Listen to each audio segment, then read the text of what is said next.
तो खूप सेक्रेड आहे, तो खरं तर प्रोफेन झाला पाहिजे.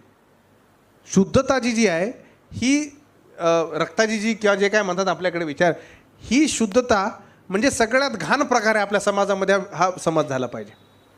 आपल्याकडे रक्त बाहेर आलं एखाद्याचं, तर आपण जाऊन तटकन त्याला तोंड लावतो का?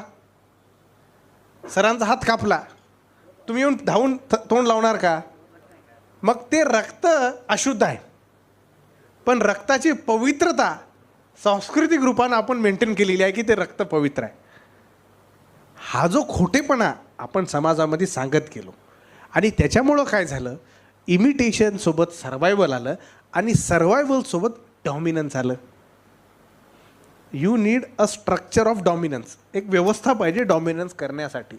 आता मी एक उदाहरण देतो, मला खूप आवडतं उदाहरण सर. मी नांदेडला